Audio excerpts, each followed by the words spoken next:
You all are not gonna believe what I'm about to show you all. I cannot believe I let this go.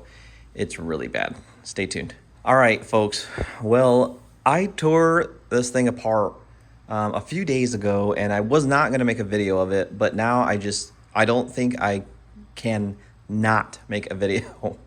So basically what I'm gonna show you all is a very personal situation that I did while I started wiring this razor up with all of our accessories.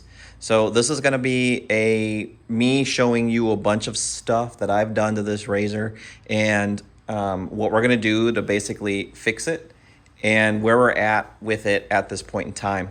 So let's just go ahead and begin. I'm gonna throw up a couple of pictures. These are basically some of this is what it looked like before I started ripping the wiring apart. It was really bad. I cannot even tell you how embarrassed I am with some of these wiring jobs that I did. I don't know what I was thinking. I think I was just really excited and trying to get my accessories in. And you know, when you don't do all your accessories at the same point in time, you kind of just throw stuff in there and keep throwing stuff in there, and you just want it to work. You get excited, but what we're gonna do to fix all of that is we took out all of the switches from everything. So basically what started this was I lost my winch and I lost my rock lights.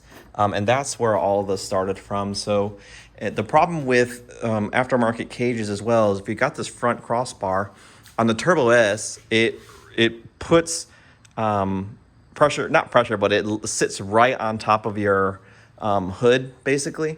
And you can't take this part of the razor off this panel here to get to all the wiring in here. So I had to take off the cage in order to get to it. And then one thing led to another, and here we are. So we took out the center wire bundle that I made a while ago. And I didn't take account for the fact that when you make these wire bundles, and I'm not going to touch this, but because of the heat of the engine and the heat of the drive shaft that's going through here, all of my tape melted basically. So I have ordered some more of this wire loom plastic split stuff that we're going to use instead. However, I did use some of this braided loom, which actually held up really well. We're going to continue to use that. I did buy a bunch of stuff. I'm not going to show you all the stuff that we bought, but I'll continue to make some videos so that way you can just basically track this.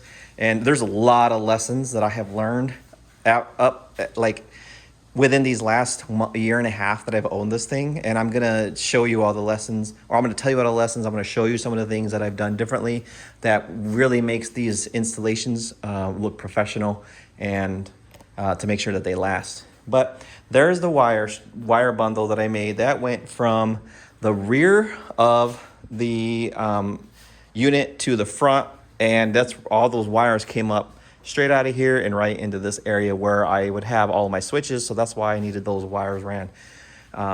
Looking back at it now, I didn't need as many as I have in there. I've actually taken the time to document exactly where these accessories are going to need to be connected as far as going through the new switch panel that I bought.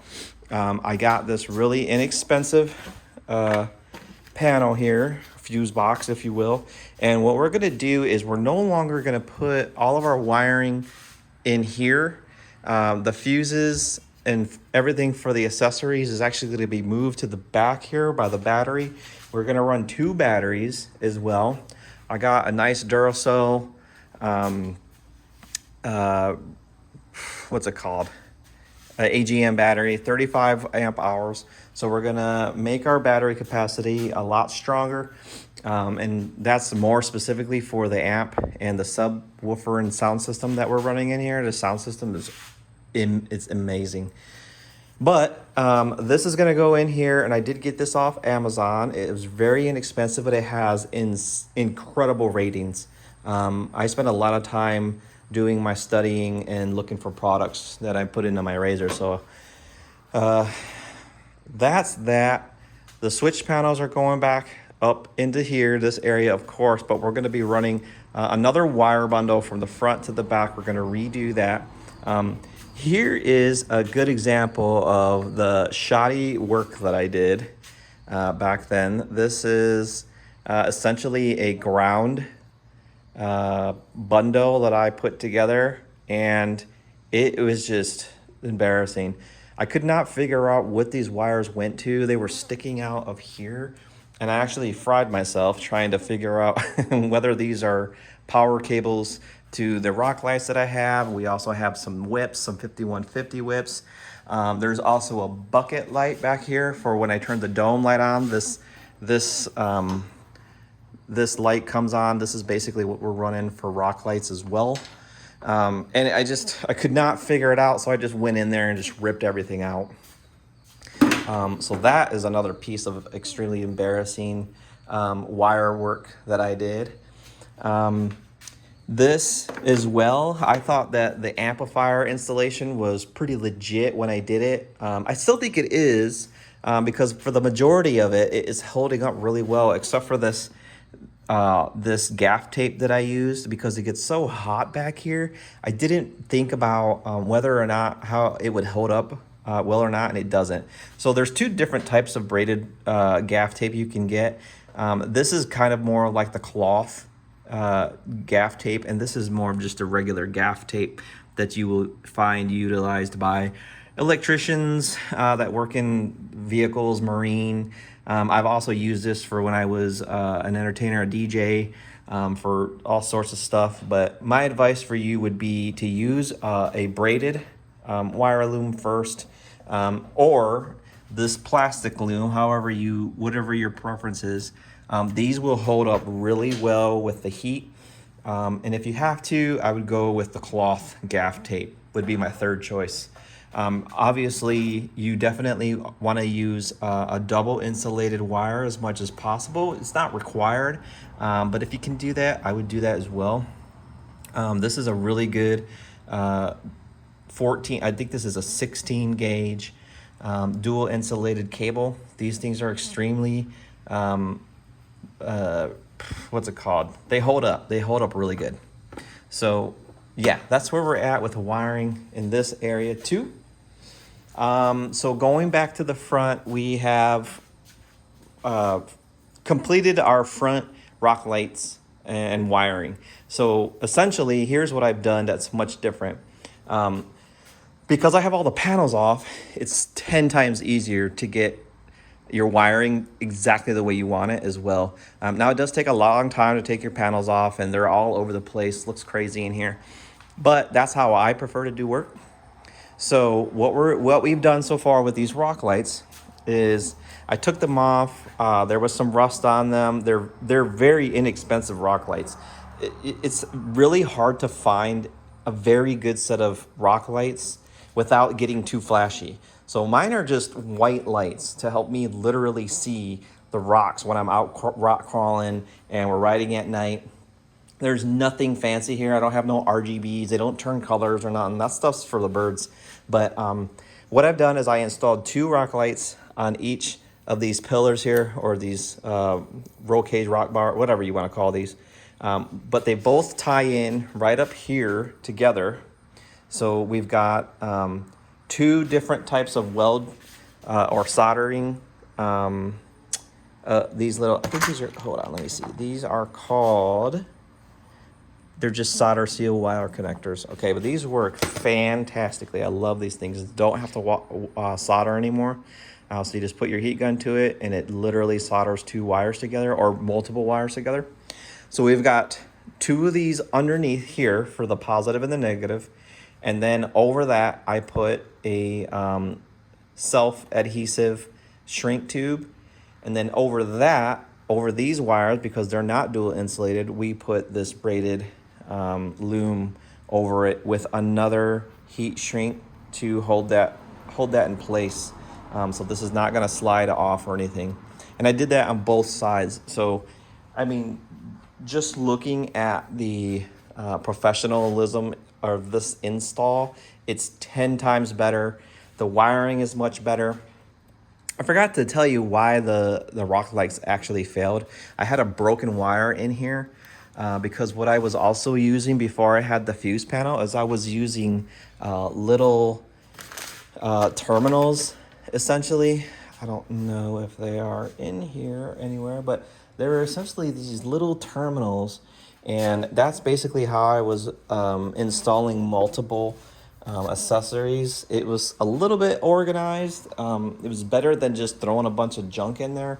I'm not exactly sure where they're at right now, but so I had a break in the terminal because one of the wires actually came out of the connector, which literally took out all my front rock lights. So whenever I would hit my toggle switch for my rock lights, only the rear ones would turn on. As far as the winch is concerned, this is literally what the winch switch looked like at the back. And it is just super embarrassing. I'm appalled by it. But we've taken some really good steps to creating our own wire harness for that. So this is our new winch toggle switch, and I'm just getting a good light here. And we have created our own custom wire bundle for this, our wire harness, however you want to say it. And it came out spectacular. I put some gaff tape on this one because you can put all the gaff tape you want up here in the front because there's very little to no heat up here, so it's gonna hold up really well. The only reason why I'm doing braided wire loom here is because this is gonna be going through this area and it's gonna be rubbing on here too. So it's gonna be dealing with a lot of bouncing around and rubbing. So I just don't wanna have a ground out. But this turned out exceptionally well. We now have better connectors on the connection end where I'm going to put this to the solenoid. And so that's going to look better. This is what it looked like before. It's just a huge upgrade with wiring. So that's basically where we're at right now. I am missing a lot of things. There's probably a ton of questions. And so I'm going to keep making these just videos on the fly. There's not going to be a lot of editing. There's not going to be anything fancy in them. But I do think it's important to document this stuff, not only for folks out there who might want it, but for me as well. So that way I can review them later on and learn from my mistakes and make sure I don't make them again. A couple of upgrades that we're going to do that were a little bit different than before we tore this thing apart is I've got a lot of extra lighting from our sponsors. Oxbeam is one of our sponsors. So I'm going to put, I think, these spots in the back right here because our subwoofer goes right there, and then our cooler goes right here, and it looks really, really good. But I don't have any lighting when I back up. So I'm going to put two of these on the back here, so that way when I'm reversing in the woods or whatever, I can actually see out of my rear view camera. I also do have some Pro Armor cube lights in there. I think I'm just going to leave those off for now. However, I'd like to figure out a way where I can get a cube light to shine out the side of the RZR, so that way when I am cruising through woods, we do a lot of dense wood riding. I would like to see out the sides at night because it is a little creepy and freaky, and the last thing I want is for like a deer to run out in front of us. We see deer all the time, so I don't want anything like that to happen. I'm not exactly sure if I would even be able to do that. I had thought about kind of installing them somewhere in the back here so that they just kind of peek out of the bottom a little bit and shoot towards this way. I have installed cube lights up on the top of the OEM cage, and when you turn those things on, it like lights up the entire interior. So that's not a really good place to put any of your lighting up here. It will just light everything up. It's terrible. But okay, now I'm rambling, so let's go ahead and I'm just going to close this video out. More to come. If you have questions, type them in there. I don't really know how quick I'll be able to get to them. I am active duty military dude, so I'm pretty busy a lot. Don't really have a lot of time to document too much stuff, but yeah, okay, all right, bye.